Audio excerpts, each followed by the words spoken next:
Barakallahu fikum ikhwan hawat azakumullah. Alhamdulillah wa syukurillah ala nikmatillah. Pada pagi hari ini tanggal 20 Muharram 1444 Hijriah atau tanggal 18 Agustus 2022, satu hari setelah kemerdekaan Republik Indonesia. Ada perasaan aneh. Setiap malam 17-an itu kalau di Magelang, nggak tahu kalau di Jakarta ya. Kalau di Magelang ada tirakatan. Dan di situ banyak orang yang begadang. Entah itu melakukan kumpul bareng, atau bahkan ketika sekarang Allah angkat COVID, kemudian berkumpulnya mereka justru malah banyak kelalaiannya. Ada yang lomba ini lomba itu bernyanyi. Dan semoga Allah Azza wa Jalla memberikan hidayah kepada dhalatul muslimin. Kita tidak mempermasalahkan tentang apa yang dilakukan oleh kaum muslimin, tapi di sini letak apa yang menjadi kebahagiaan, di mana notabene dari awal Agustusan itu orang sudah mulai berbenah. Ada yang ngecatin rumah, ada yang menjual bendera, memasang bendera dan yang lainnya. Dan di situ ada fitrahnya kita untuk mencintai apa yang kita miliki di tanah air kita ini, yaitu Indonesia. Namun di sini menjadi sesuatu yang sangat ironi ketika pada hakikatnya masih banyak orang-orang yang belum mendapatkan kebahagiaan sejati. Sehingga ini pas sekali dengan pembahasan kita di pembahasan tentang Al-Qa'idah Al-Ashirah Ma'rifatun Nafs. Dijelaskan pada nasihat yang diberikan oleh Syekh Shalih Al-Masari Wahidullah pada beberapa hari yang lalu, langsung beliau kajiannya. Beliau mengatakan tentang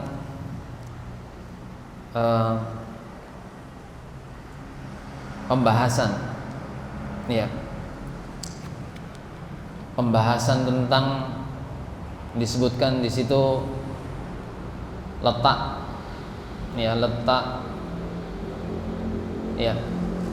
pertanyaan membandingkan dua orang yang Allah berikan banyak hal, hartanya semuanya dicukupi oleh Allah Azza wa Jalla. Ada juga yang tidak diberikan kecukupan, tapi nampak wajahnya berseri-seri. Yang tadi diberikan kecukupan banyak itu wajahnya muram, suram. Di sini terlalu banyak hitam-hitamnya. Ada rasa tidak bahagia, bahkan banyak.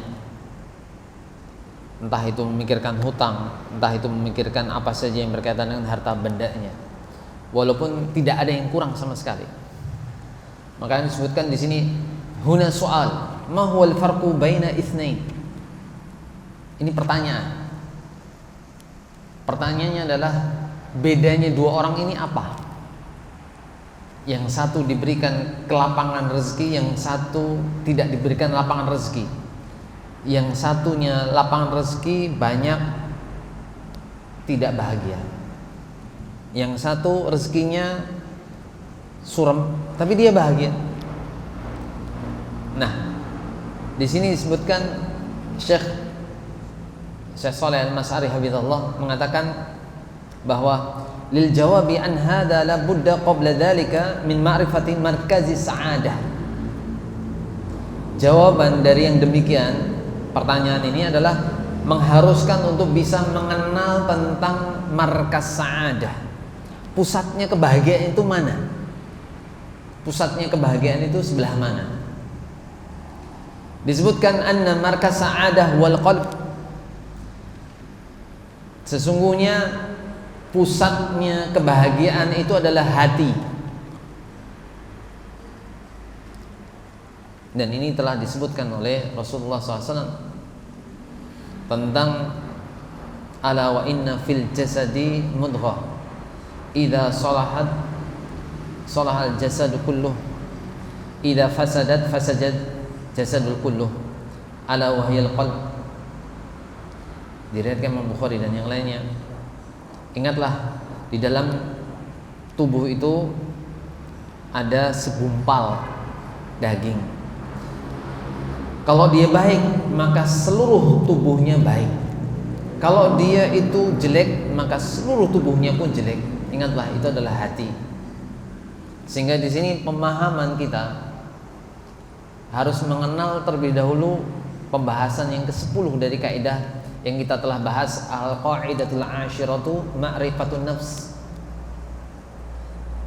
tentang mengenali hakikat jiwa. Nah, di sini dijelaskan oleh Syekh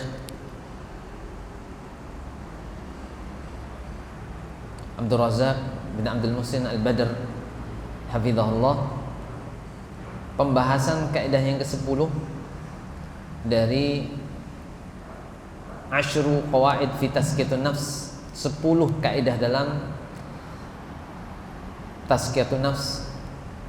Dan kaidah yang ke-10 ini tepat sekali kita bahas pada pembahasan kemerdekaan kita. Berapa banyak dari kita sudah mengatakan bisa merdeka melawan penjajah dahulu kala, tapi saat hari ini 17-18 ini masih banyak dari kita yang merasa terjajah, belum ada rasa bahagia, belum bisa juga memproklamasikan kebahagiaannya sebelah mana. Nah, oleh karena itu di kaidah yang ke-10 ini kita akan coba membahas tentang mengenali hakikat jiwa. Dan hakikat jiwa ini juga pengalaman menarik.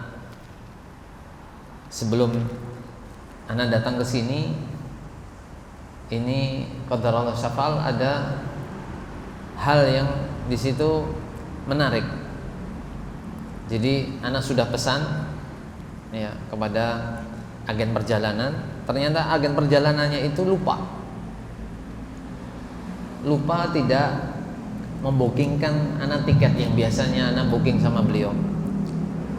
Datang ke sana dalam keadaan dia panik, dalam keadaan dia sudah full semua, Mas.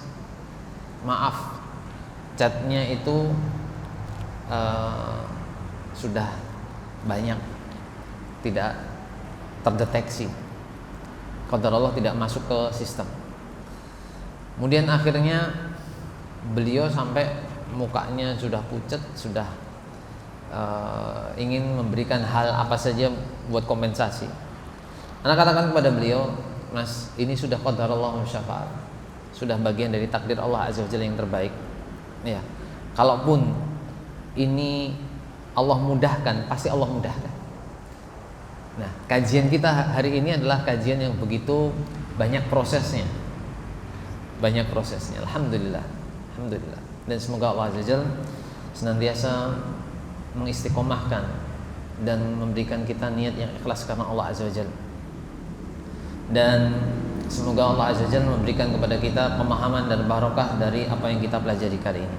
Nah, sekarang kita mengenali hakikat ya, tentang ma'rifatun nafs, hakikat jiwa. Qala hafizallah wa mimma yatahattamu fi babi tazkiyatun nafs ma'rifatu haqiqati hadhihi nafs, ma'rifatu sifatiha liyashula i'tina biha wa ri'ayatuha wa mudawamatuha minal afati allati tatra'u 'alaiha. Di antara keharusan dalam mensucikan jiwa adalah mengenali hakikat jiwa. Hakikat jiwa ini mengenali sifat-sifatnya sehingga mudah untuk melindungi, menjaga dan mengobatinya dari penyakit yang masuk ke dalamnya. Wa qad wasafallahu jalla jalaluhu an-nafsa fi kitabihil karim bi thalathi sifatin masyhuratin ma'lumatin wa hadhihi sifati raji'atun ila ahwalin nufusi wa hiya waqad wasafa Allah azza wa jalla telah memberikan sifat, mendeskripsikan an-nafsa, jiwa, fi kitabil karim, di dalam Al-Quran Al-Karim, bisalasi sifatin masyhuratin ma'lumatin, dengan 3 sifat yang masyhurah, yang masyhur, ma'lumatin, yang sudah diketahui. Wa hadhihi sifati, dan sifat-sifat ini raji'atun ila ahwalin nufus, sifat-sifat ini kembali kepada kondisi-kondisi jiwa. Wahya, dan dia itu adalah yang pertama nafsul mutmainnah. Nafsul mutmainnah wahya allati idma'annat bil imani wa dzikrillah ta'ala wa ibadatihi wa husnil iqbali. Kama qala ta'ala, yang pertama adalah nafsul mutmainnah. Sebutannya nafsul mutmainnah. Nafs ini tidak ada tak marbutohnya, tapi dianggapnya dia sebagai muannas, nafs. Ingat tuh, nafs. Maka disebutkan bukan nafsul mutmain, tapi nafsul mutmainnah. An-nafsul mutmainnatu wa hiya allati idma'annat bil imani wa dzikrillah ta'ala wa ibadatihi wa husnil iqbal, yaitu jiwa yang tenang dengan keimanan, mantap dengan keimanan, wa dzikrillah ta'ala, mengingat Allah ta'ala, wa ibadatihi, dan ibadah kepada Allah azza wajalla, wa husnil iqbali, dan selalu kembali kepada Allah ta'ala, menerima apa yang telah Allah berikan, husnul iqbal. Jadi kalau misalnya sekarang Allah takdirkan pada pagi hari ini kita bisa duduk di majelis ilmu seperti ini adalah yang terbaik, nikmat Allah yang terbaik, nikmat Allah yang terbaik. Ada yang sudah mengira, wah nanti bisa enggak, bisa enggak, bisa enggak. Kalau Allah sudah takdirkan, pasti Allah takdirkan. Dan takdir itu hanya bisa diketahui ketika sudah terjadi. Takdir itu hanya bisa diketahui setelah terjadi. Maka berapa banyak orang tidak pernah merasa tenang, nyaman ketika berusaha mendahului takdir dengan don, persangkaan. Nanti jangan-jangan seperti ini, jangan-jangan seperti ini, jangan-jangan seperti ini. Nah, makanya nafsul mutmainnah ini nafsul yang tenang, yang mantap dengan keimanannya. Dia akan senantiasa berusaha mengingat Allah azza wajalla, berzikir kepada Allah azza wajalla, ibadah kepada Allah azza wajalla, dan senantiasa berusaha ini semuanya dikembalikan kepada Allah azza wajalla. Ini yang terbaik dari Allah azza wajalla. Jadi tenang dia. Anda tidak mengatakan lebih baik dari mas agennya perjalanan tadi yang mengatakan sudah bingung, sudah saya pengen bayar kompensasinya Pak Ustadz, nanti saya nggak enak kalau kajiannya nggak jadi, sampai seperti itu ya. Tapi Anda katakan, mas sudah tenang saja, insyaallah ada kemudahan dari Allah azza wajalla ya. Saya tidak akan kemudian tidak akan memesan lagi, artinya kemudian mendislike jenengan, enggak apa-apa. Ini memang bukan rezekinya saya hari ini untuk bisa datang ke Jakarta dengan kendaraan yang saya pilih ya. Alhamdulillah Allah mudahkan semuanya. Nah, sehingga di sini hati itu menjadi tenang ketika apa? Dikembalikan semuanya kepada Allah SWT. Oh pasti Allah mudahkan, oh pasti Allah mudahkan. Apalagi ketika apa? Ingat tentang hadis Nabi SAW bahwasanya man khafa adlaja wa man adlaja balaghal manzil. Ala inna salatallahi ghaliyah ala inna salatallahi al-jannah. Jadi man khafa adlaja wa man adlaja balaghal manzil. Barang siapa yang dia itu takut berjalan malam, seorang diri dengan gelap gulita, tapi dia terus berusaha untuk jalan malam, balaghal manzil, dia akan sampai pada tempat tujuannya. Tadi malam mana berangkat jam 11 kurang 10 menit, Allah mudahkan sampai sini jam 6.44. Itu semua kemudahan dari Allah Azza wa Jalla. Dan tidak ada yang memberikan kemudahan kecuali Allah Azza wa Jalla. Ingatlah bahwasanya barang dagangan Allah Azza wa Jalla itu mahal sekali. Ingatlah barang dagangan Allah Azza wa Jalla itu adalah surga.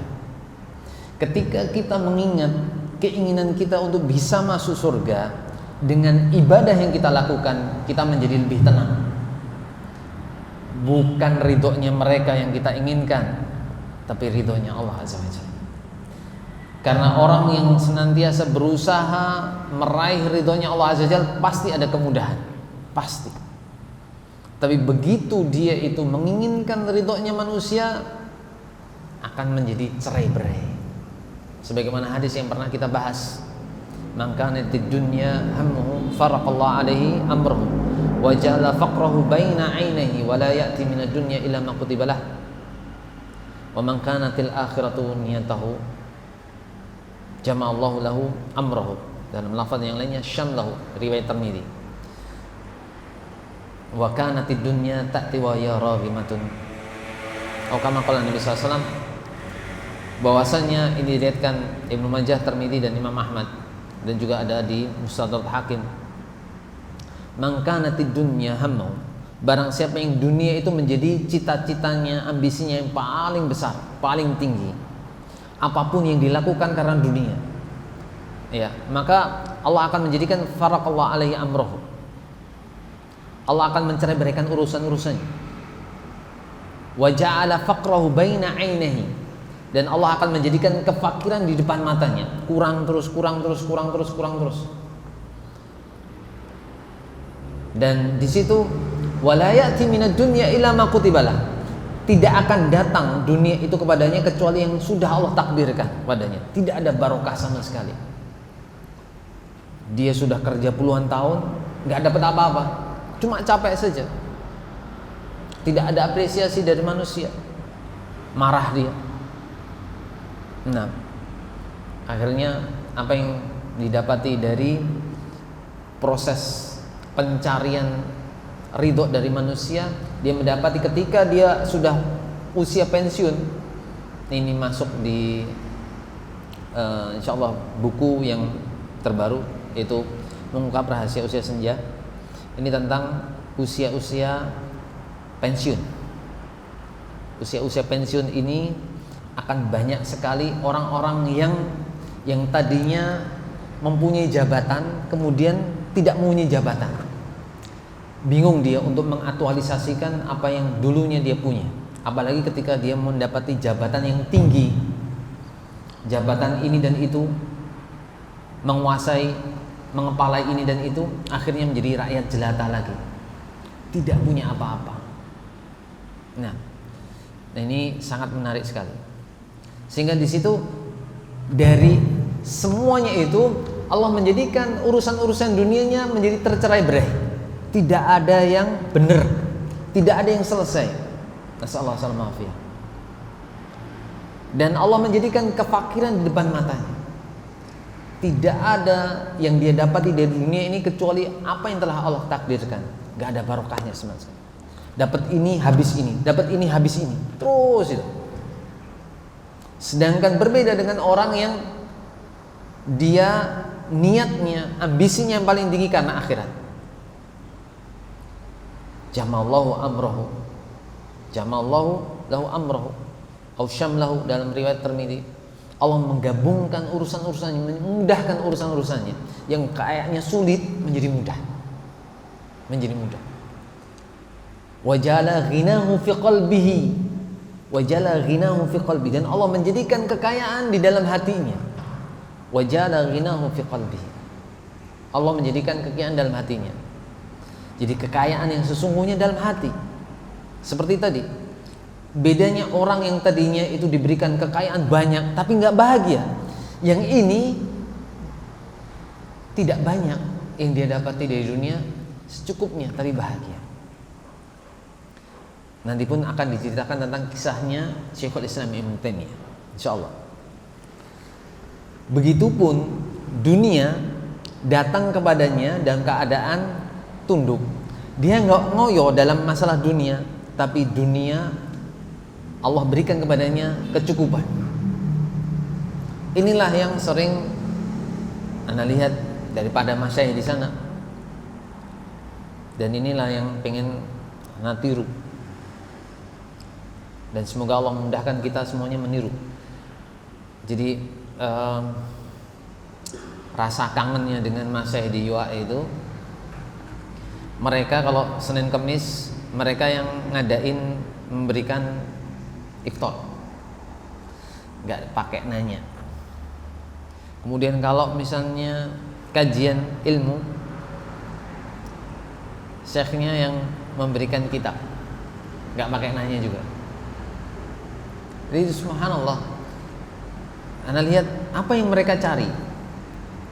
Pekerjaan yang ngajar.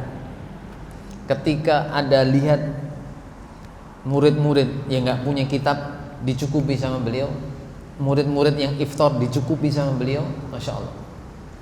Dan itu keindahan. Ketika apa? Dia melakukan, masyayikh di sana melakukan itu dengan rasa senang hati, karena bukan mencari uang, harta benda dunia.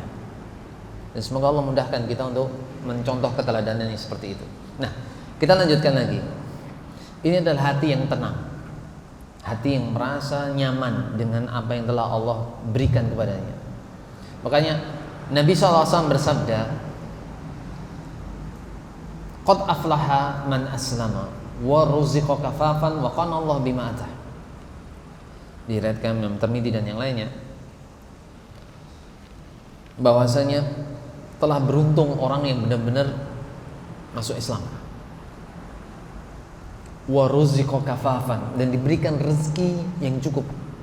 Wa qana Allah bima atah, dan dia merasa qanaah, merasa cukup dengan Allah, apa yang telah Allah berikan kepadanya.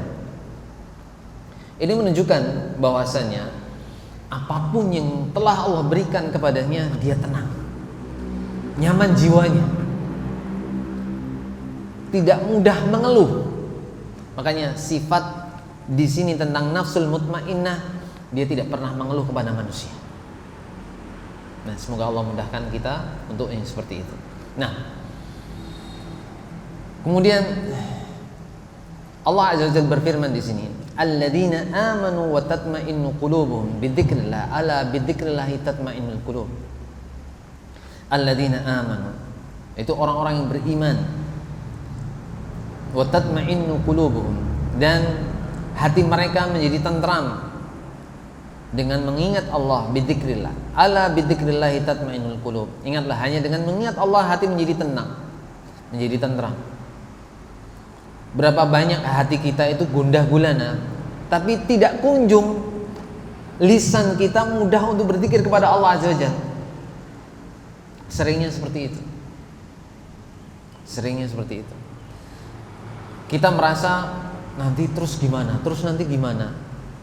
Ada pemikiran-pemikiran tentang apa? Nanti kalau orang lain ngomong gini, terus gimana? Gak enak dong. Semuanya yang gak enak di sisi manusia lebih dikedepankan daripada gak enak di sisi Allah Azza wa Jalla. Inilah proses putar balik yang salah dalam hati manusia, dalam jiwa manusia.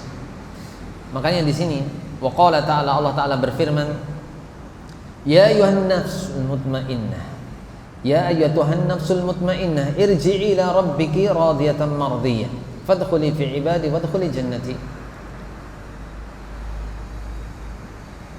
Allah Azza wa Jalla berfirman, ya ayyatuhan nafsul mutmainnah, hai jiwa yang tenang, hai jiwa yang tenang, mutmainnah. Irji'i, kembalilah, ila rabbiki, kepada Rabbmu, radiyatan mardiyah, dengan hati yang puas lagi diridhoinya. Fadkhuli fi ibadi, maka masuklah ke dalam kumpulan hamba-hambaku. Wadkhuli jannati, dan masuklah ke dalam surgaku. Ini surat Al-Fajr ayat 27 sampai 30. Ini nafsul yang mutmainnah, menggambarkan bahwasanya nafsu jiwa ketika dia tenang, pembawaannya juga tenang, bukan gerusa-gerusu. Orang yang bawaannya gerusa-gerusu, dia tak tenang. Imma dia itu membayangkan sesuatu yang menakutkan di sisi manusia, atau dia merasa tidak nyaman pada diri manusia, merasa bahwasanya dirinya dalam keadaan di zona yang tidak aman, mencari alibi, berkilah, ya. Enggak kok, bukan saya kok, terus tidak berani untuk menerima kondisinya. Ketika dia salah, dia pun berat untuk mengaku salah. Ketika ada orang salah pun dia berat untuk memaafkan. Ini juga termasuk ciri-ciri jiwa yang tidak tenang. Susah untuk memaafkan dan susah untuk meminta maaf. Nasallahu alaihi wasallam. Semoga Allah Azza wa Jalla menjauhkan kita dari sifat-sifat yang demikian. Nah, nafsu yang kedua adalah nafsul lawamah, wa hiya allati talumu sahibaha ala fi'lihi al-khata' aw ya taqsirihi fil wajib aw tafritihi fit ta'ah, kama qala ta'ala fi suratil qiyamah. Di nafsul lawamah, yaitu jiwa yang mencela pemiliknya karena melakukan dosa kesalahan. Jadi lawam, mencaci laum. Jadi mencaci yang sudah pernah dilakukan dan itu salah. Begitu juga au taksirihi fil wajib, atau karena dia meremehkan yang wajib, kemudian dia menjadi menyesal. Atau ketaatan, sebagaimana firman Allah Ta'ala di surat Al-Qiyamah, wala uqsimu bin nafsil lawamah, dan aku bersumpah dengan jiwa yang amat menyesali dirinya. Ini nafsul lawamah dari kata lam, ya. Jadi yang senantiasa dia itu mencaci dirinya karena tidak mampu. Artinya apa? Menyesali apa yang sudah terjadi. Nah, nasallallahu alaihi wasallam. Semoga Allah Azza wa Jalla menyelamatkan kita dari nafsu tersebut. Kemudian yang ketiga adalah, yang ketiga di sini an-nafsul amaratu bis-su' wa hiya allati tahussu sahibaha ala fi'lil muharramat wa irtikabil atham wa taquduhu ila mawatinil munkarat wa mawadi'ir radilah wa tadfa'uhu ila fi'lil qaba'ih wa radha'il, kama jaa fi surati Yusuf alaihi salam. Nafs amarah bisu, jenis yang ketiga, jiwa yang senantiasa mendorong pemiliknya untuk mengerjakan hal yang haram, perbuatan-perbuatan yang haram, maksiat, dosa, melakukan dosa, menuntunnya menuju tempat-tempat yang mungkar dan hina, serta memotivasinya untuk melakukan hal-hal yang jelek dan hina. Sebagaimana firman Allah Ta'ala, wa ma ubarri'u nafsi inna nafsa la'amaratun bis-su'i illa ma rahima rabbi, dan aku tidak membebaskan diriku dari kesalahan, karena sesungguhnya nafsu itu selalu menyuruh kepada kejahatan kecuali nafsu yang diberi rahmat oleh Rabbku. Nah, Fahadil awsafu salasatu lin nafsi. Ini fahadihi, ini al awsafu salasatu, 3 sifat lin nafsi, untuk jiwa. Hiya fil haqiqati ahwalun muta'alliqatun bin nafsi. Ini adalah keadaan jiwa, keadaan yang berkaitan dengan jiwa. Ada jiwa yang tadi yang tenang, ada jiwa yang menyesali, ada jiwa yang senantiasa melakukan dosa. Nasallahu alaihi. Sama halnya itu kalau dulu saya suka tenis. Ya, sampai sekarang alhamdulillah Allah memudahkan. Nah, di situ sering dikatakan kalau sedang ganda, dikatakan yang satu itu senantiasa memberikan poin, yang satunya menggugurkan poin. Pasangannya maksudnya. Yang satu itu memberikan poin, yang satu ya menggugurkan poin. Mengumpulkan poin dan menggugurkan poin. Nah, yang satunya wasit.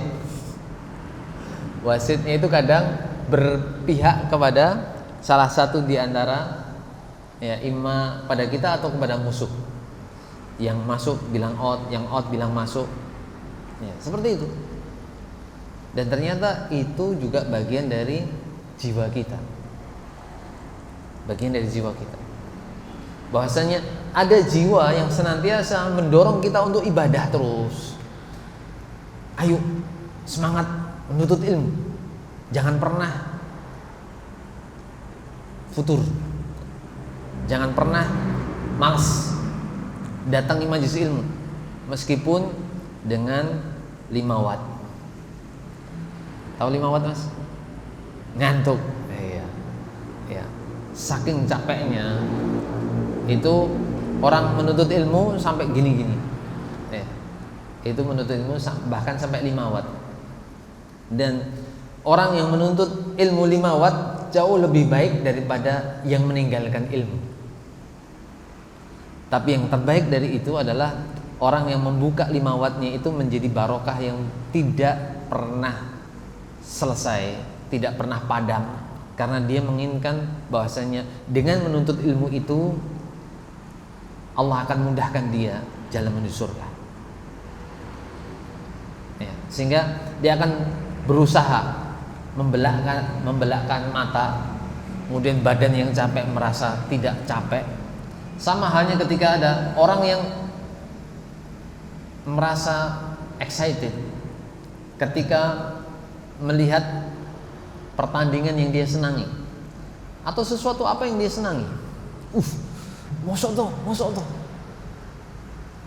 Gak pernah dia mengatakan ketika excited itu mosok. Gak pernah. Iya kan? Apalagi ketika melakukan hal yang situ merasa lebih nyaman lagi. Nah, sama halnya di sini. Nah, makanya keadaan jiwa di sini disebutkan ada 3. Muta'alliqatun bin nafsi. Walidzalika fa inna hadhil ahwala tataqallabu wa tataghayyaru. Jiwa ini bolak-balik, berubah-ubah. Begitu juga sama dengan kita, kadang semangat, kadang malas. Ya, seperti itu. Itu karena apa? Kondisi jiwa. Dalam menuntut ilmu kembali lagi kepada jiwa. Kita sudah sampai pada nafsul mutmainnah, lawamah atau amal bisu. Kalau amar tuh bisu, gak usah ngaji, capek, di rumah aja tinggal gini kok. Padahal kalau nggak ngajian nggak dapat kopi, ya. Kalau di Magelang ya, kalau di sini insya Allah. Nah, ini juga sama. Kondisinya naik turun itu sama, ya. Berubah-ubah. Bihasbil waridatil lati taridu ala nafsi, sesuai dengan apa yang dialami oleh jiwa manusia. Nih ya. Faqad tastami'u hadhihi sifati 'inda al-insani fi yawmin wahidin bihasbi halin nafsi. Terkadang ketiga kondisi ini terkumpul pada diri manusia dalam waktu yang sama, satu hari, pada kondisi jiwa. Pagi males-malesan, sudah siang jadi semangat, nanti ketika sore menjadi nyesel. Ada yang seperti itu. Ya. Pagi alas-alasan, mosok toh hari ini kajian, enggak, soalnya kayak nggak berangkat kok, aras-arasan. Kemudian, oh berangkat toh, yo berangkat, semangat. Nyampe sini, ya ketika kajian gini-gini, nahan rasa kantuk. Sorenya nyesel. Tadi itu ustadznya bahasa apa aja tuh, lupa.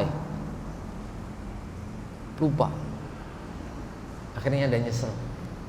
Kenapa tadi nggak nyatet? Ya. Hal yang seperti itu bisa terjadi pada diri manusia.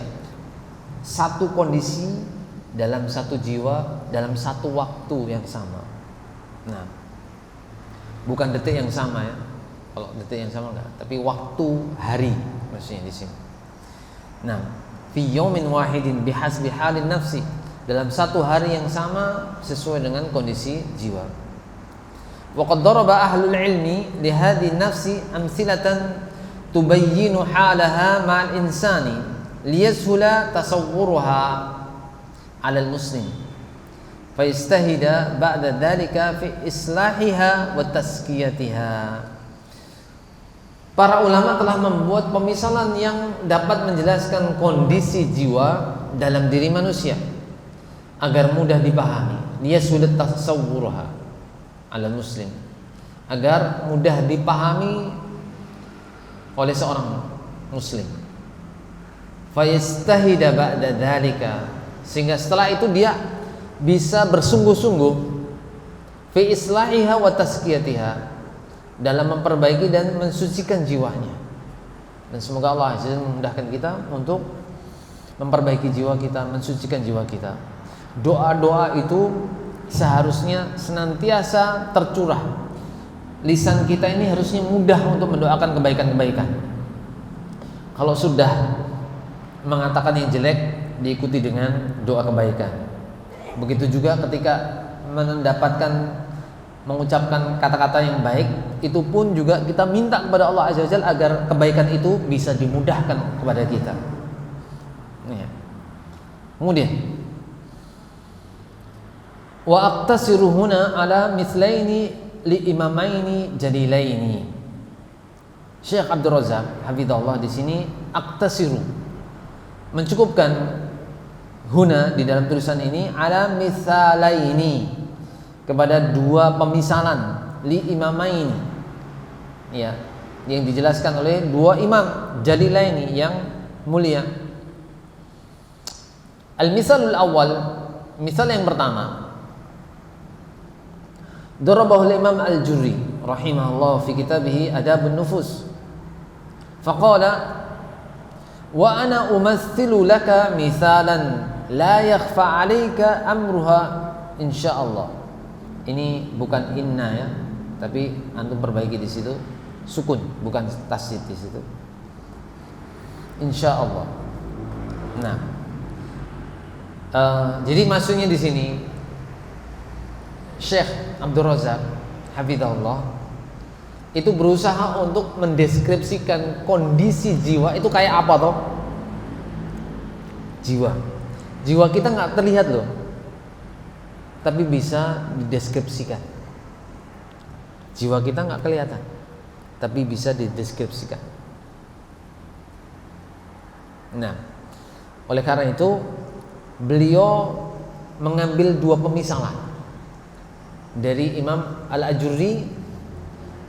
Itu yang pertama. Ya, Imam Al-Ajurri rahimahullah meninggal tahun 360 Hijriah. Beliau seorang ahli hadis, juga menulis kitab Adabun Nufus, tentang adab-adab yang berkaitan dengan jiwa. Nah, di sini jelaskan Wa ana umatsilu laka mithalan, aku memberikan kepadamu satu misal. La yakhfa 'alaika amruha insyaallah. Engkau tidak akan, di sini pemisalan ini tidak akan tersembunyi. Mudah, maksudnya terlihat jelas kepadamu ya perkara-perkara tersebut. I'lam anna an-nafsa mathluha kamathalil muhri al-hasani minal khair. Ketahuilah bahwasanya jiwa itu pemisalannya seperti anak kuda. Anak kuda yang ya bagus. Anak kuda yang bagus, minal khail, dari kuda. Khail itu kuda, muhri itu ada anak kuda. Idza nadhara ilaihi an-nadhiru a'jabahu husnu wa ba'uhu. Kalau ada orang yang melihat anak kuda itu, maka dia akan terpesona, kagum dengan bagusnya, dengan keindahannya. Baha'u fayaqulu ahlul basirati bih, maka akan berkata orang yang mengenal pakarnya, pakar perkudaan akan berkata tentangnya, ya, la yuntafa'u bihada hatta yurada riyadatan hasanatan. Ini anak kuda ini tidak bisa diambil manfaatnya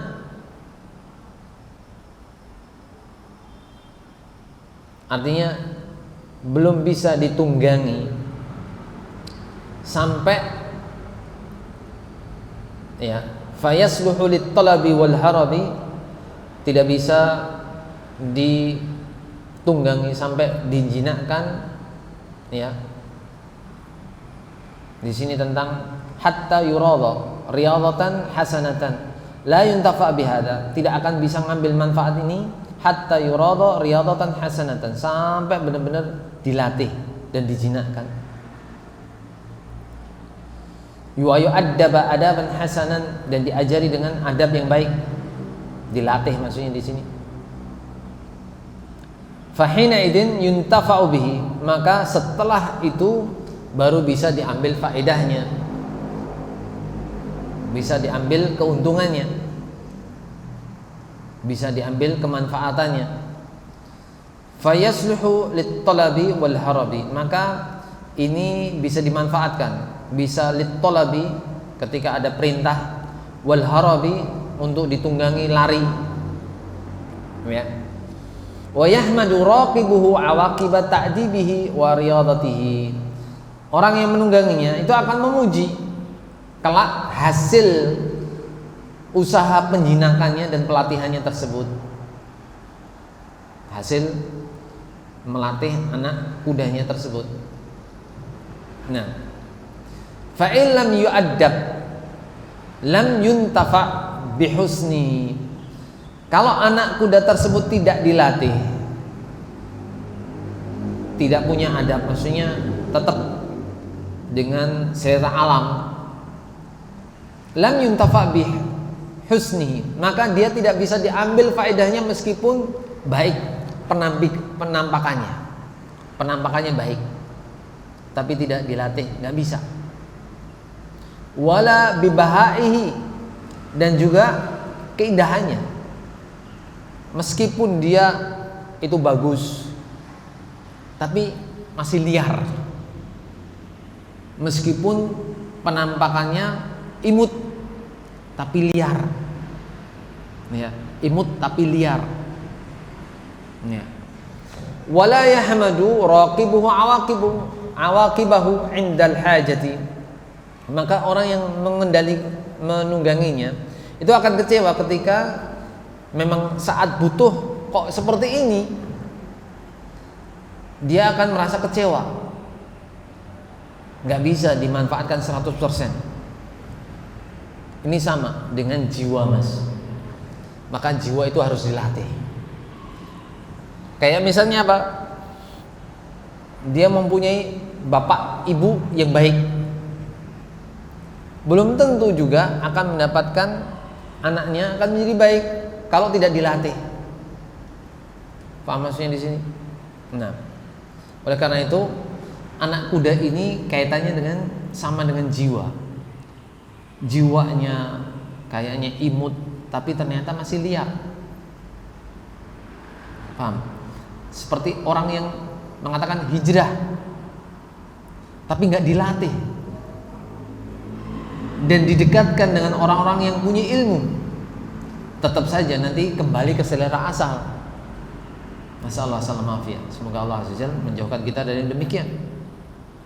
Nah, fa in qabila sahibahu hadzal muhri qawla ahli nasihati wal basirati bihi alima anna hadza qawlun sahihun fadafa'ahu ila ra'idin faradahu.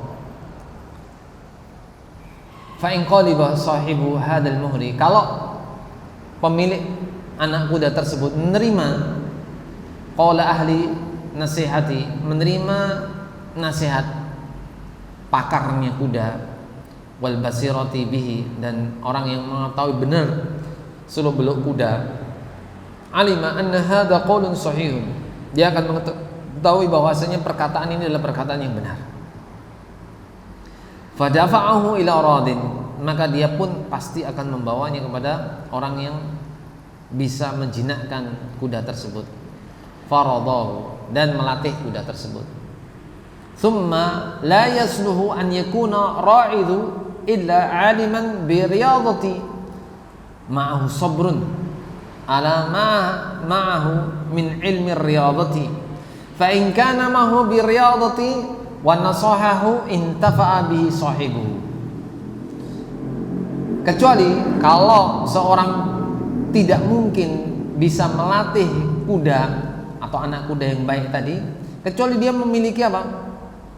Memiliki bisa ilmu, mempunyai ilmu dalam melatih kuda, ya. Dan di sini ma'ahu sabrun, bersamanya ada kesabaran. Makanya sama juga, kita punya anak, kemudian kita titipkan kepada ustadz-ustadz yang ngajarin. Saya sudah ngajak anak saya ke TPA, atau saya sudah daftarin anak saya ke SD, ya, terpadu, pondok terpadu dan seterusnya. Kita lupa, kita hanya mengetahui tentang SD-nya, SD favorit, banyak lulusannya yang bagus, tapi kita nggak tahu tentang pengajarnya bagaimana, ada sabarnya atau tidak. Terkadang, ya, ada lembaga-lembaga pendidikan yang memang itu lulusan-lulusan pertamanya bagus, tapi begitu lulusannya sudah banyak, mulai kualitas pengajarnya menurun. Ada yang seperti itu juga. Nasallahu alaihi, semoga Allah jauhkan kita dari yang demikian. Ini sering terjadi yang seperti itu. Kenapa? Karena kita tidak memilih pengajar yang sabar. Dia punya ilmu tapi nggak punya kesabar. Maka ketika melatih anak kita pun sebagaimana kita punya ilmu tapi nggak sabar, nggak bisa. Maka kesabaran di situ penting. Dan orang yang tidak punya ilmu tentang melatih kuda yang disertai kesabaran, maka pelatih itu hanya melatih saja, ya. Maka, ya, kalau memang seperti itu, dia mendapatkan pelatihnya yang melatih kuda tadi sabar dan bisa mengenal untuk menjinakkan kuda, maka pemiliknya akan tahu bahwasanya dia kelak akan bisa memanfaatkan kuda tersebut. Fa in kana ra'idu la ma'rifata ma'ahu bi riyadati wa la ilma bi adabil khayli afsada hadzal muhra wa at'aba nafsahu wa lam yahmad raqibuhu awaqibahu. Jika pelatih kuda tersebut tidak memiliki ilmu tentang melatih kuda dan menjinakkan kuda, maka ia hanya akan merusak anak kuda tersebut. Meskipun penampakan anak kudanya itu adalah bagus, generasi unggul. Bahkan ada beberapa kuda yang mahal. Kalau di Abu Dhabi itu ada sertifikatnya. Ada sertifikatnya. Kuda, onta itu ada sertifikatnya. Untuk yang balapan itu ada sertifikatnya. Semakin itu keturunan-keturunan dari yang juara-juara, semakin mahal dia. Tapi kalau nggak pernah dilatih, nggak bisa. Nah, justru dia akan merusak anak kuda tersebut, membuat dirinya sendiri capek, dan orang yang menunggang kuda tersebut itu dia akan memuji hasil apa yang menjadi tadribnya, latihannya. Nah, kemudian wa in kana ra'idu ma'ahu ma'rifatur riyadati wal adabi lil khairi illa annahu ma'a ma'rifatihi lam yasbir ala masyaqqatir riyadati wa ahabba tarfiyah li nafsihi wa tawana amma wajaba alaihi minan nasihati fi riyadati afsada hadzal muhra wa asa ilaihi wa lam yasluh lit talabi wala lil harabi wa kana lahu mundurun bila makhbarun. Jika pelatih kuda tersebut ya ma'ahu ma'rifatur riyadhah, bersama dia itu mempunyai ilmu tentang melatih kuda, wal adabi lil khail, dan menjinakkan kuda, illa annahu ma'a ma'rifatihi, kecuali atau namun ya sayangnya itu dia tidak memiliki kesabaran, lam yasbir. Dia punya ilmu tapi nggak sabar. Nah, ala masyaqqatir riyadati, dalam menghadapi kesulitan-kesulitan dalam pembelajaran, dalam usaha menjinakkan kuda tadi. Wa ahabbat tarfiha li nafsihi, dan malah justru menginginkan enak dirinya sendiri. Wa tawana amma wajaba alaihi, dan justru tidak semangat dalam melaksanakan apa yang menjadi kewajiban melatih kuda tersebut. Minan nasihati fi riyadati, dalam nasihat dalam hal melatih kuda tersebut. Afsada hadzal muhra, maka muhra ini anak kuda tadi akan menjadi rusak. Afsada wa asa ilaihi, dan akan menjadi jelek. Ya. Walam yasluh lit talabi, dan dia tidak akan bisa diperintah. Suruh loncat nggak bisa. Ya. Suruh mundur nggak bisa. Ya. Walil harab, dan juga untuk lari nggak bisa juga. Nah, wa kana lahu mandorun bila makhbarun, maka ini hanya enak dipandang saja, namun tidak bisa diapa-apain. Enak dipandang, tidak bisa diapa-apain. Ini juga sama. Ya, ketika apa mas memilih ya teman, bahkan teman hidup hanya sekedar melihat asal cantik, ini seperti ini. Paham maksudnya di sini? Nah, nasallahu alaihi. Fa in kana malikuhu huwa ar-ra'idu lahu nadima ala tawanihi yawma la yanfa'uhu nadam hina nadhara ila ghairihi fi waqti at-talabi qad talaba fa adraka wa fi waqti al-harabi qad haraba fa salima wa talaba fa huwa lam yudrik haraba wa haraba fa lam yuslim kullu dhalika bitawanihi wa qillati sabrihi ba'da ma'rifatihi minhu. Nah, ini sama. Fa in kana malikuhu huwa ar-ra'idullah, kalau pemiliknya itu adalah ya pemiliknya, malikuhu huwa ar-ra'idullah, dialah yang menjinakkan, dialah yang melatih itu, melatih kuda tadi. Nadima ala tawanihi yauma la yanfa'un nadam, maka dia akan menyesal karena bentuk kecerobohannya pada hari di mana tidak lagi bermanfaat penyesalan tersebut. Kapan?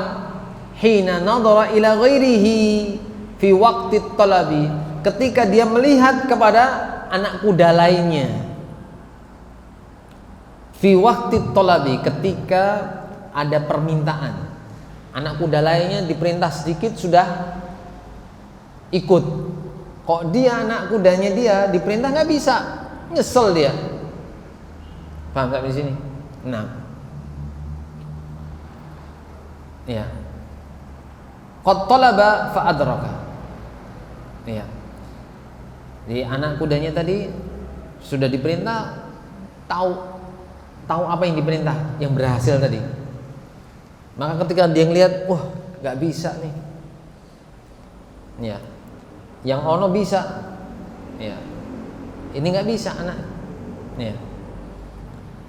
Kemudian wa fi waqtil harabi, di dalam waktu yang dia itu menginginkan agar anak kuda tadi bisa lari, qad haraba fasalima, anak kuda yang tadi berhasil dilatih pun bisa lari dan bisa selamat. Wa talaba fa huwa lam yudrik, sedangkan dia minta kepada anak kudanya untuk lari, nggak mau lari, nggak tahu, anak kudanya nggak tahu apa yang diperintahkan dia. Wa haraba falam yuslib, justru dia bisa lari dan justru dia pun nggak selamat. Larinya apa? Liar. Ya. Kullu dzalika bitawanihi, yang demikian ini karena semuanya karena kecerobohan dia. Wa qillatis sabrihi, dan kurangnya dia dalam sabarnya dia. Ba'da ma'rifatih minhu, setelah dia itu mengetahui harusnya mendidik kuda itu seperti ini, ternyata dia nggak sabar. Sama. Kita mendidik istri kita, kita mendidik anak kita, kita mendidik saudara kita mendidik teman-teman kita seperti itu. Bahkan kita mendidik jiwa kita pun seperti itu. Ya. Jangan sampai melihat apa? Bisa tuh, yang ono, yang ini nggak bisa. Bandingkan dan merasa menyesal. Makanya di sini ada nafsul mutmainnah, ada nafsul lawamah, ada nafsul amarah bisu. Paham sampai di sini? Ketika anak kuda tadi bisa diperintah, bisa tenang, bisa ngikuti, karena apa? Pelatihnya itu punya ilmu tentang menjinakkan kuda dan dia sabar. Ini nafsul mutmainnah. Kemudian yang ketika nafsul lawamah, ketika melihat anak kuda lainnya itu dijinakkan dan diperintahkan manut, patuh, sedangkan anak kudanya sendiri nggak patuh, itu nyesel. Tahu kayak gini, seperti itu. Saya bilang, alah mas, Allah musta'an. Begitu juga nafsu amarah bisu. Ketika apa? Gak sabar ketika melatih. Wah, piye to iki? Gak bisa-bisa, wis lah, terserah. Gak sabar. Akhirnya apa? Merusak anak kuda tersebut. Sebagaimana ketika nafsul amarah bisu, dia merusak dirinya sendiri. Dan ini sering terjadi pada apa, Mas? Contoh amaratu bisu, sudah tahu rokok membunuhmu tapi tetap saja merokok. Itu contoh nyata dari nafsul amaratu bisu. Sudah tahu depan mata ini bungkus rokok membunuhmu, tetap saja beli, tetap saja ngisep. Dan semoga Allah Azza wa Jalla memberikan hidayah kepada dhalatul muslimin, kaum muslimin yang seperti itu, berikan hidayah. Dan gak ada negeri seasep Indonesia, di mana saja, di WC umum, bukan merdeka. Ini di WC masjid kita juga ada di sini. Pagi-pagi anak kesana sudah ada yang nongkrong sambil rokok. Allah yahdihi, semoga Allah memberikan hidayah kepadanya. Allah Akbar. Itu menganggapnya apa? Menganggap bahwasanya itu sah-sah saja. Toh ini rokok gue, ya, gue beli buat gue sendiri, ya, gue-guean gitu. Allah musta'an. Itu karena mengikuti hawa nafsu. Ini udah tahu. Setiap bungkus rokok ada tulisannya rokok membunuhmu, tetap saja beli. Inilah jiwa yang senantiasa memerintahkan kepada maksiat. Sedangkan nafsul lawamahnya apa? Ketika nanti sudah naudzubillah min dzalik, nasallahu alaihi wasallam, terkena penyakit dengan sebab rokok tersebut, baru dia nyesel. Kok dulu saya nggak ingat omongan istri saya, omongan orang tua saya biar berhenti ngerokok, omongan ustadz saya, tetap saja saya ngerokok. Allah musta'an. Nah, ini juga apa mas? Contoh dari 3 nafsu tadi. Ya, ada teman-temannya ngasih dari sekian banyak jenis-jenis rokok yang mahal-mahal, jiwanya tetap tenang. Enggak, saya bukan seperti itu. Saya nggak bisa merokok, sama sekali nggak bisa ngerokok. Ini contoh juga dari merokok. Ya, ini kalau tadi Imam Al-Ajurri itu memberikan contoh yang begitu kompleks dari anak muda, tapi di hadapan kita pun ada contoh dari apa? Orang merokok menghadapi rokok. Ya, makanya negara plus 62 itu adalah negara paling banter rokoknya. Nasallahu alaihi wasallam.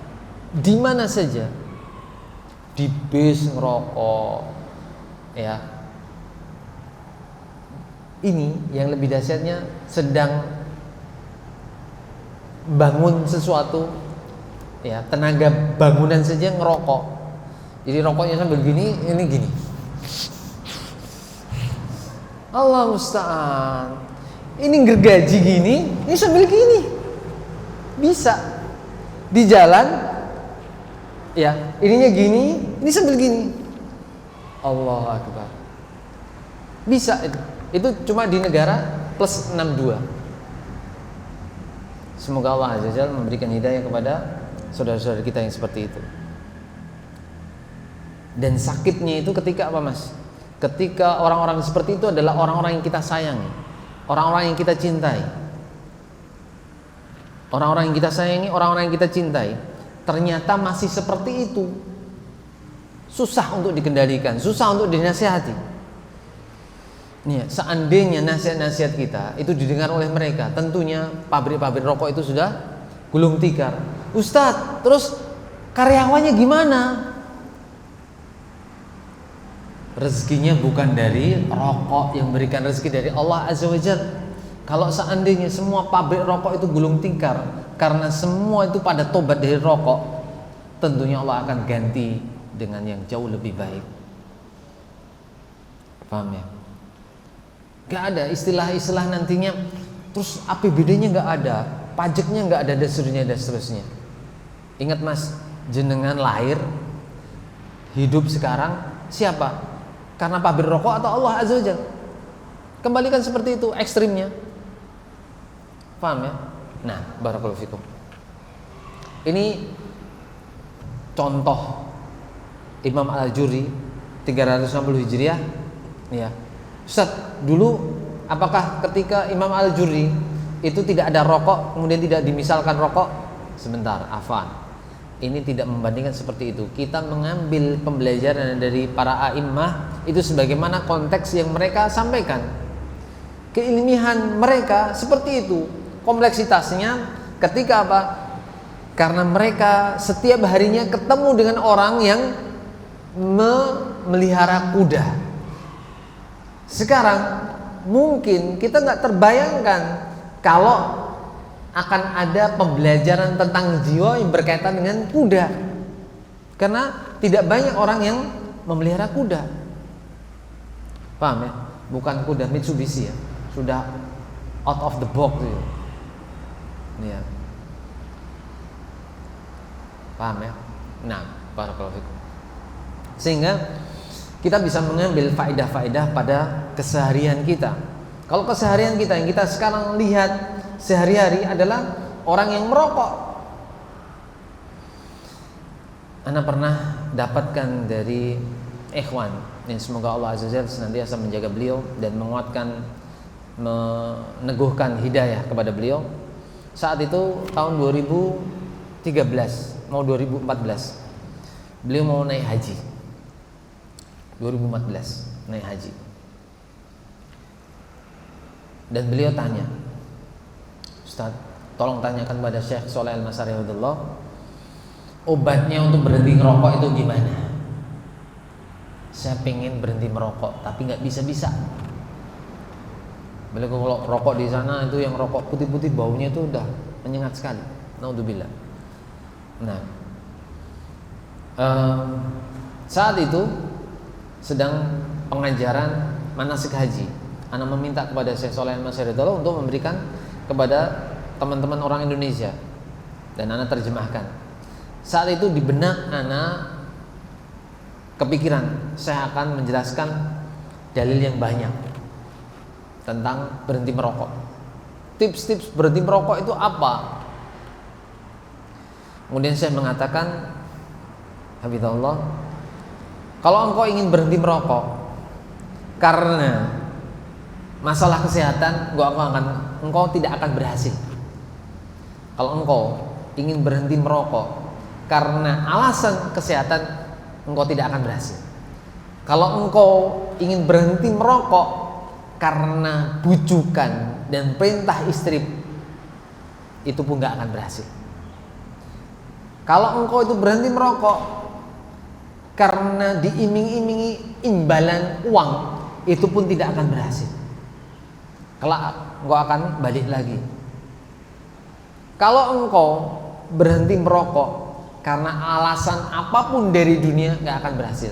Tapi kalau engkau merokok kemudian berhenti merokok dengan alasan menginginkan ridha dari Allah Azza wa Jalla, pasti Allah mudahkan. Pasti Allah mudahkan. Walaupun di awal as-sabru inda sodmatil ula, sabar itu pada guncangan yang pertama. Ketika dia berhenti melihat teman-teman yang rokok itu udah gatal katanya. Dan subhanallah, Allah Azza wa Jalla betul-betul setelah dia haji, dia tangannya sudah getar. Habis makan itu tangannya sudah getar. Diambillah permen. Makan permen dia. Pelan sudah terbiasa.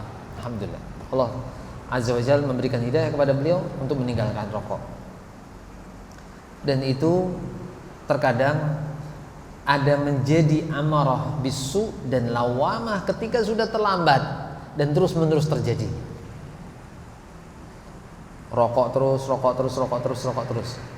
Lawamahnya ketika apa? Nasul lawamahnya ketika terjadi rasa sakit. Yang menyebabkan apa? Kalau dulu coba saya mendengarkan apa yang kata orang, tentunya jantung saya akan selamat, paru-paru akan selamat, tidak diring dan yang lainnya. Nasallahu alaihi. Nah, ini contoh. Ya. Kemudian summa akbala ana nafsihi yalumuha wa yuwajjihuha wa yuwabbihuha, ya, yuwabbihuha fayaqulu lima faradti lima qassarti laqad ada alayya min qillati sabri kullu ma akrahu wallahu musta'an. Summa akbala ala nafsihi, dia berbicara kepada dirinya sendiri, seolah-olah di situ ada kaca yang besar. Kaca yang besar, dia ngobrol dengan dirinya sendiri. Yalumuha wa yuwabbihuha, dia itu mencaci maki dirinya dan menganggap kotor dirinya, jelek-jelekkan dirinya. Fayaqulu, dia pun mengatakan, lima faradti lima qasarti, kenapa engkau itu ceroboh? Kenapa engkau lalai? Laqad ada alayya min qillati sabri, yang aku benci itu berbalik. Karena apa? Minimnya kesabaranku. qillatis sabri, karena minimnya kesabaranku. Kullu ma akrah, setiap apa yang aku benci. Ya, Allahu musta'an. Ya. Jadi seluruhnya aku benci. Sama halnya dengan apa, Mas? Jiwa yang ambisi. Jiwa yang ambisi.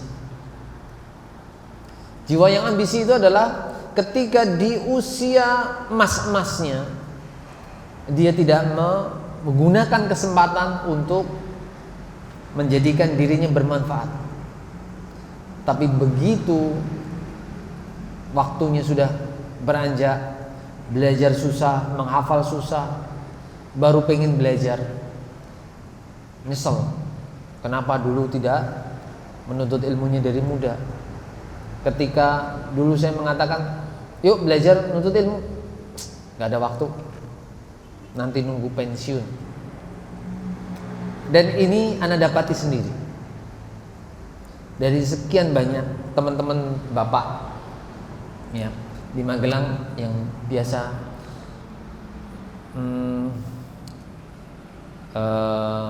biasa menjadi teman ngobrol ketika tenis. Jadi anak tenis itu bukan untuk mencari menang-menangan, tapi untuk membersamai bapak waktu bapak sehat, agar kenal dengan teman-temannya bapak. Nah, itu sebagian besar mereka ketika mudanya itu sangat bersemangat untuk mencari pekerjaan dan uang, harta. Begitu sudah pensiun, mereka merasa kok baru sekarang saya pengen belajar nuntut ilmu. Bahkan membaca Al-Quran pun belum bisa di antara mereka. Ada bahkan, Pak, besok mau nggak saya bawakan belajar alif ba ta? Nggak apa-apa Mas, saya pengen belajar Mas. Seperti itu, saking hausnya. Jadi ketika kita di lapangan tenis, kita ngajarin alif ba ta sa. Subhanallah. Dulu ketika saya kecil, saya diajak ngaji, saya nggak mau, males, karena saya pengen belajar, pengen ranking. Begitu saya sudah kuliah, sekolah yang lebih tinggi, itu pun nggak ada waktu. Diajak belajar lagi, udah nggak ada waktu. Nantilah nunggu pensiun. Begitu pensiun sekarang menyesal. Kok nggak dari dulu belajarnya? Ini pun juga apa Mas? Contoh dari nafsu jiwa ini Mas. Ketika waktu untuk emas-emasnya, waktu emas untuk belajar, masa kecil, masa remaja, nggak dipakai untuk belajar. Ketika sudah sepuh, sudah nggak muda lagi, sudah tidak punya kekuatan lagi, itu Ustaz, jujur Ustaz, saya itu datang ke sini pengen nyari barokah Ustaz. Kadang nyambung, kadang nggak nyambung Ustaz. Ada yang pernah seperti itu juga. Ada juga, Pak Ustadz, saya datang ke sini itu kadang satu niat saya pengen nyari barokah saja. Kalau untuk faham nggak faham itu sudah sulit sekali Pak Ustadz, sulit sekali. Ya, anak katakan kepada bapak itu, Pak, barakallahu fikum, semoga Allah Azza wa Jalla memberikan kebarokan kepada bapak. Ketahuilah bapak itu dicintai sama Allah Azza wa Jalla. Dari sekian teman-teman bapak yang Allah pilih sekarang untuk duduk di majelis ilmu, itu jenengan, bukan yang lain. Berapa banyak teman-teman bapak yang masih hidup? Berapa? Yang masuk Islam sampai sekarang Islam berapa? Yang kemudian mengenal Islam dan sunnah berapa? Yang kemudian diberikan semangat untuk menuntut ilmu berapa? Meskipun sudah terlambat. Ya. Sehingga di situ banyak hal yang kita bisa berikan kepada saudara-saudara kita, meskipun itu bahwa kita, ibu-ibu kita sudah tidak muda lagi, kita hibur mereka. Tidak ada kata terlambat. Seluruh takdir Allah Azza wa Jalla itu terbaik. seluruh takdir Allah Azza wa Jalla itu terbaik. Di sisi Allah semua takdir terbaik. Tapi manusia, dari sisi manusia, ada yang menganggap itu jelek, ada yang baik. Ya. Makanya di sini ketika ya orang ya ketika ma la yudrak kulluh fala yudrak julluh. Orang yang tidak mendapatkan atau apa saja yang tidak bisa didapatkan semuanya, jangan ditinggalkan semuanya. Ustaz, saya nggak enak Ustaz kalau menuntut ilmu telat. Lebih baik saya nggak datang. Ada yang seperti itu. Justru disitulah waswas syaitan. Kalau kita nggak dapat sebagian, hanya sedikit, itu jauh lebih baik daripada kita meninggalkan sama sekali. Itu perkataan orang-orang terdahulu, bukan hadis. Ya. Man la yudrak kulluh fala yudrak julluh. Nah. Kemudian sebutan di sini Imam Al-Jurri menjelaskan i'kilu rahimakumullah ilma hadzal mathal wa tafaqqahu bihi tuflihu wa tanjahu. Rahimakumullah, semoga rahmat tercurah kepadamu. I'kilu, berakalah, renungilah ilma hadzal mathal, tentang pemisalan ini, wa tafaqqahu bihi, dan pahamilah, wa tuflihu wa tanjahu, semoga engkau beruntung dan selamat. Ini Imam Al-Juri memberikan pemisalan itu karena itu dekat dengan kehidupan beliau tentang kuda. Kalau tadi plus 62 rokok, begitu juga apa Mas? Waktu pensiunan itu juga sama. Ternyata bisa kita ambil hikmah yang dekat dengan kita. Nah, kemudian ini pemisalan yang pertama oleh Imam Al-Juri. Ya, antum bisa bayangkan 360 Hijriah Mas, meninggal tahun 360 Hijriah. Itu belum banyak hal-hal yang modern. Itu betul-betul kondisinya bisa dibayangkan. Yang fenomenal saat itu adalah masalah kuda. Maka diambillah contoh dari kuda. Paham ya? Ustaz, berarti saat itu rokok nggak ada. Sebentar, kita tidak mempermasalahkan rokok dari kapannya. Yang kita kenal sekarang plus 62 saja. Enggak, kita berbicara tentang masalah Imam Al-Juri nggak kenal rokok atau tidak. Itu beda permasalahannya. Dan kalaupun kita tahu asal usulnya, tidak manfaat buat kita. Paham ya? Nah, kemudian fahadal mathal al-awwal yuwaddihu fihi al-Imam Al-Jurri rahimahullah halan nafsi basyariyah. Fahadal mathal awal, ini adalah pemisalan yang pertama, yuwaddihu fihi Imam Al-Jurri. Imam Al-Jurri menjelaskan rahimahullah, semoga Allah memberikan rahmat kepada beliau, tentang halan nafsi, tentang kondisi jiwa al-basyariyah, jiwa manusia.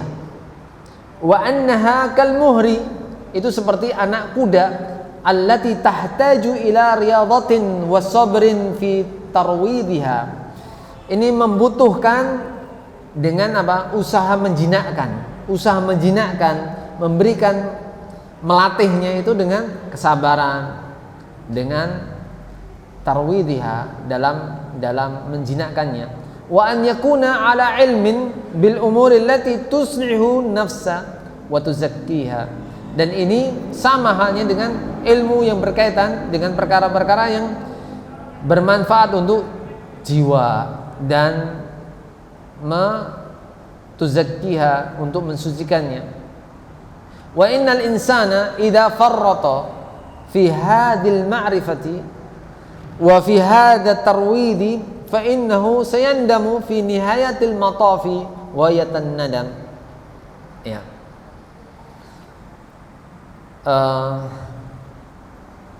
Nah, ini Kalau misalnya ya, manusia itu kalau dia itu sifatnya ceroboh dalam hal meremehkan pengetahuan ilmu ini, atau dalam latihan tadi, melatih kuda tadi, itu dia ceroboh, fa innahu sayandam, dia itu akan menyesal.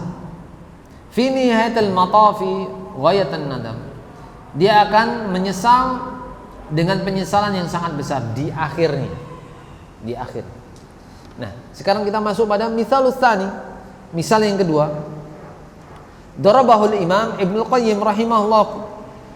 Ini pemisalan yang kedua adalah diberikan oleh Imam Ibnul Qayyim rahimahullah, wafat tahun 751 Hijriah. Ibnul Qayyim, ada Ibnul Jauzi, beda ya. Ibnu Qayyim Al-Jauziyah dan Ibnul Jauzi. Ibnul Qayyim itu meninggal 751. Sedangkan Ibnul Jauzi itu 597 Hijriah. Itu beda. Dan Ibnul Jauzi itu punya kitab Al-Bir Wassilah atau Birrul Walidain. Ibnul Jauzi. Ya.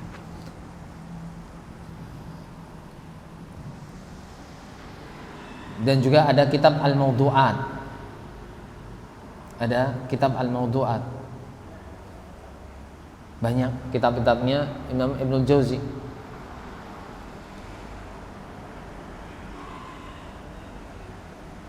Beliau meninggal tahun 597.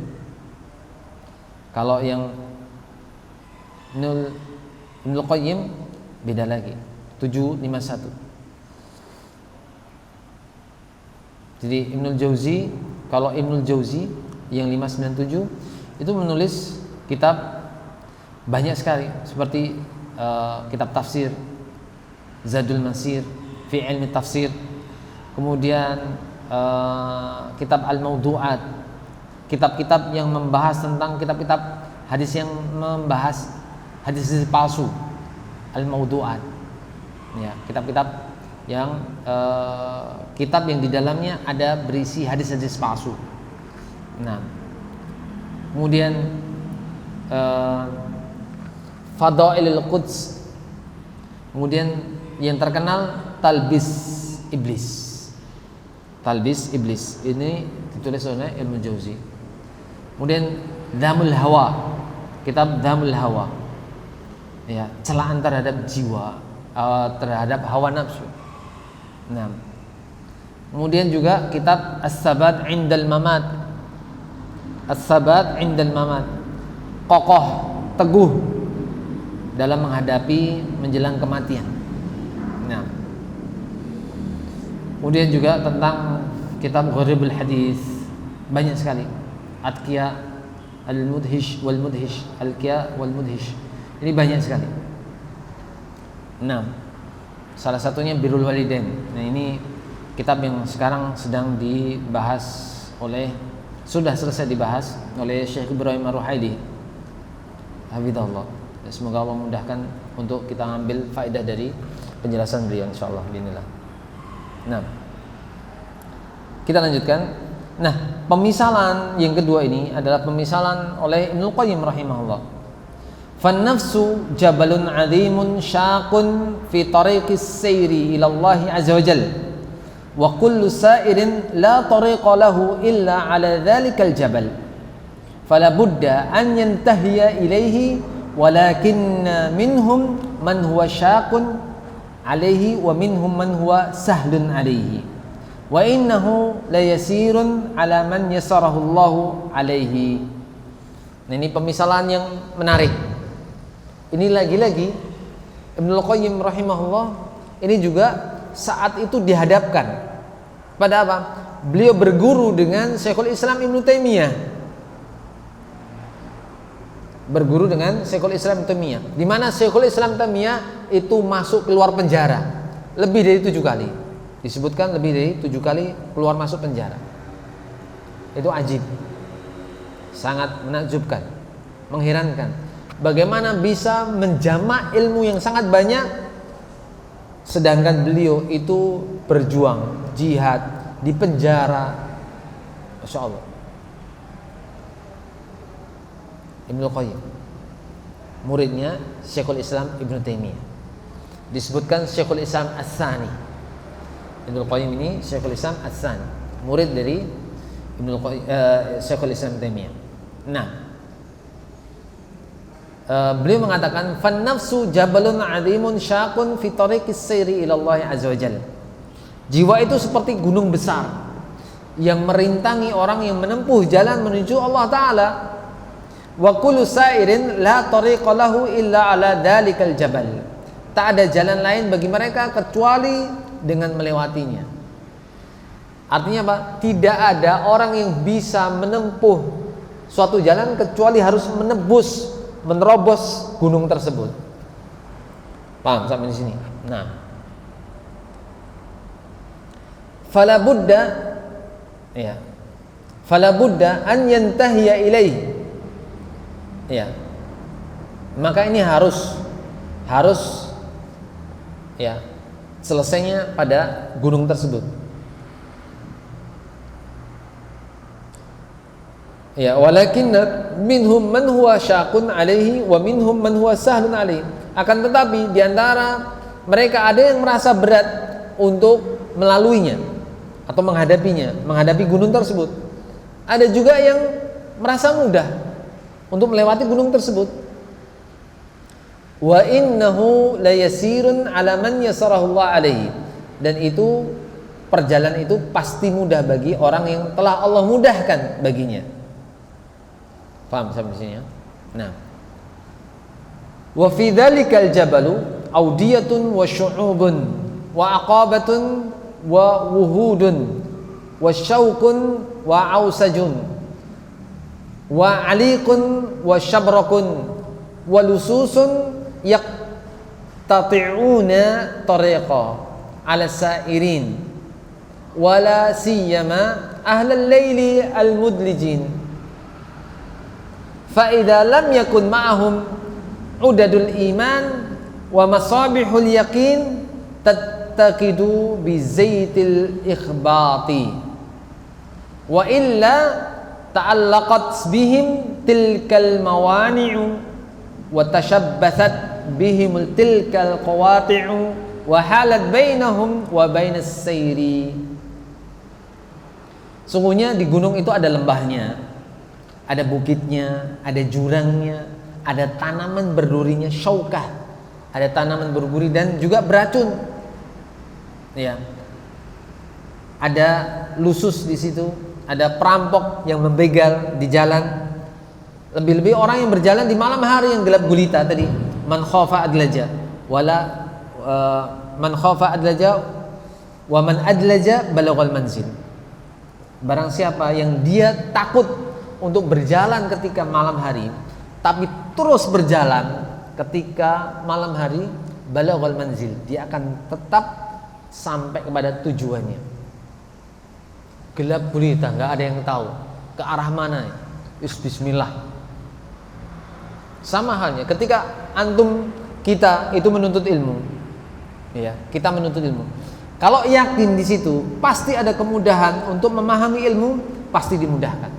Tapi kalau masa kayaknya sulit, ustadznya mumet, ustadznya nggak ngasih waktu untuk nulis, ustadznya gundul terus, pusing, bahasa Arab terus, pusing, nggak bisa hehehe, pusing. Ya. Akhirnya apa yang terjadi? Sudah bersangka seperti itu, berprasangka yang jelek. Akhirnya pun menjadi sulit. Nasallahu alaihi. Nah, di situ gunung itu macam-macam, isinya seperti itu. Sama hanya dengan hati manusia. Hati manusia seperti itu, banyak sekali. Polemiknya di sini kalau dibudah jiwa kita itu banyak sekali. Iya tidak, iya tidak, iya tidak, iya tidak. Terus banyak. Nah. Jadi kalau stroke antum belanja, ya, belanja di mal-mal itu, ya, membawa anak banyak, membawa keluarga, struknya panjang itu, nggak akan lebih kalah panjangnya daripada apa? Stroke permasalahan hati. Panjang. Dan setiap harinya berbeda.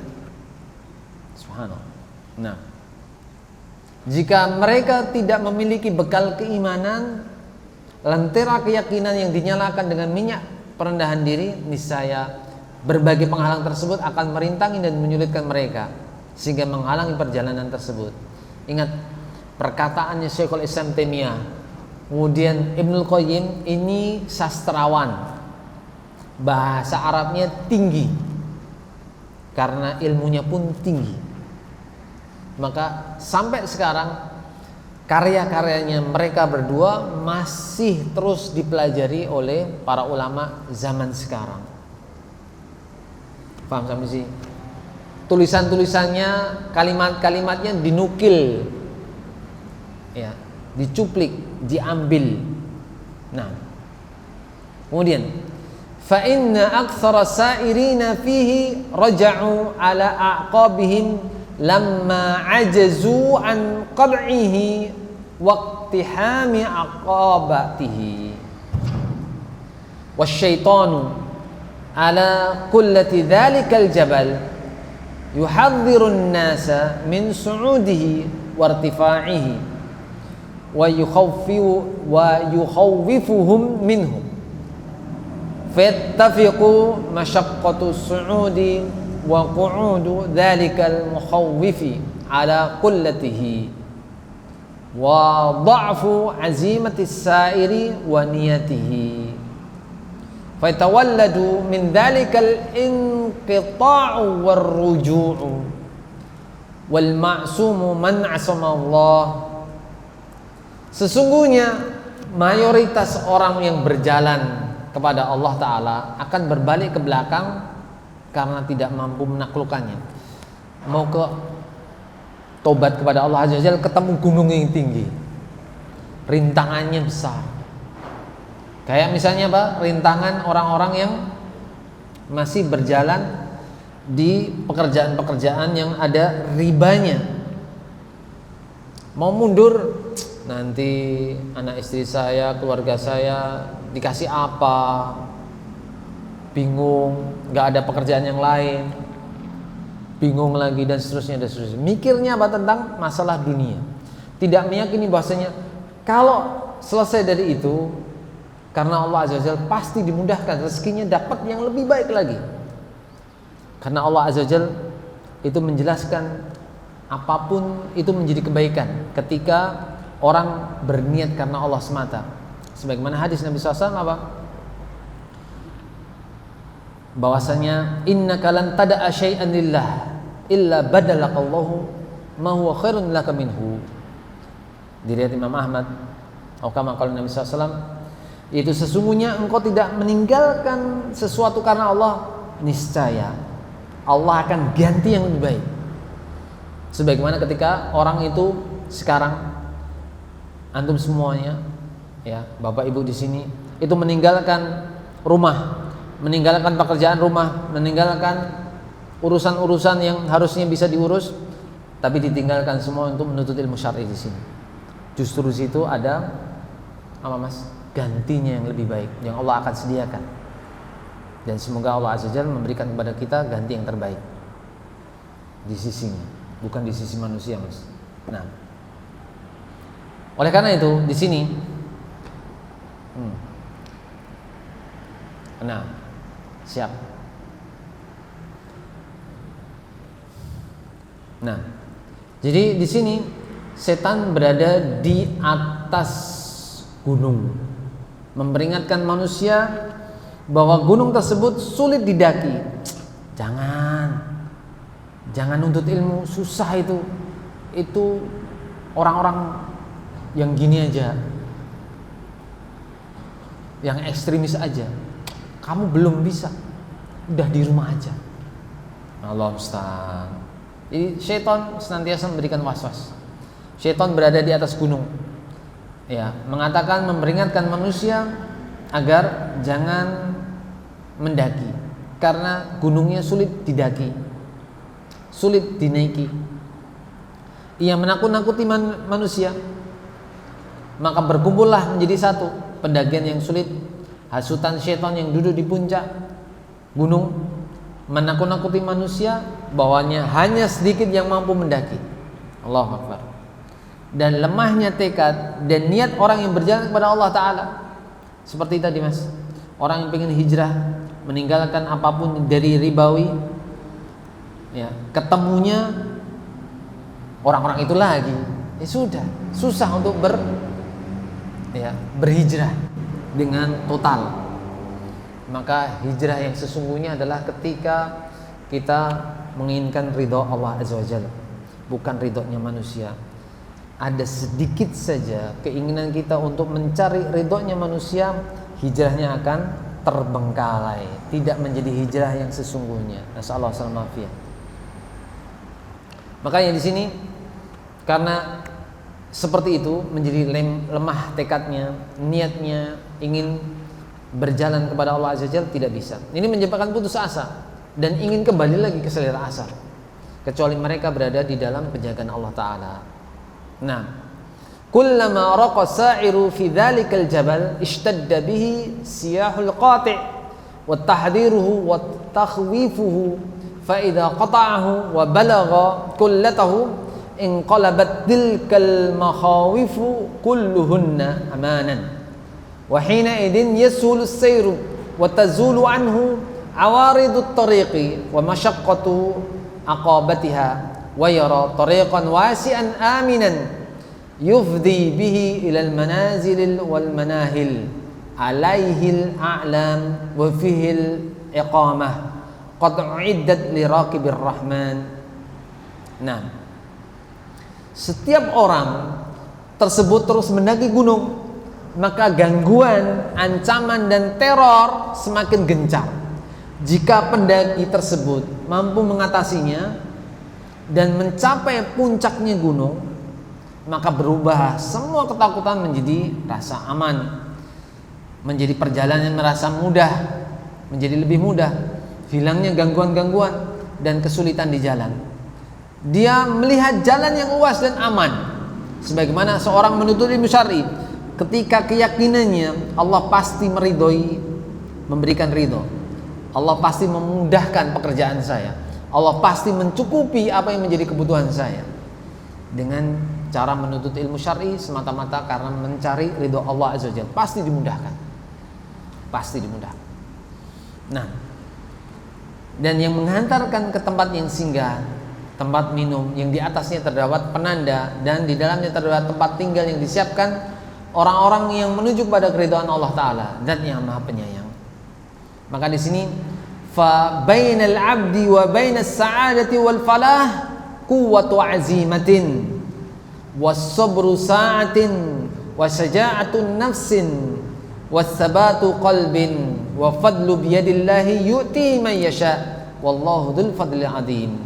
Penghalang antara hamba dan kebahagiaan, kesuksesan adalah adanya tekad, komitmen yang kuat, kuwatu azimatin, ya, tekad komitmen yang kuat, was-sabru sa'atin, dan kesabaran yang besar, yang luas, was-saja'atu nafsin, dan keberanian jiwa, was-sabatu qalbin, dan teguhnya hati, wa fadlu biyadillahi, dan karunia itu hanya di tangan Allah, yu'tihi man yasha, dan Allah berikan kepada siapapun yang Allah kehendaki. Wallahu dzul fadlil adzim. Allah lah yang memiliki keutamaan yang agung. Ini dari kitab Madarijus Salikin karya Ibnu Qayyim rahimahullah. Dan di sini wa hadzal matsalul yubayyinu lana halan nafsi aidan. Ini adalah menjelaskan tentang kondisi jiwa. Wa annaha tahtaju min sahibiha ila ta'ahudin wa mu'alijatin wa mudawatin. Ya.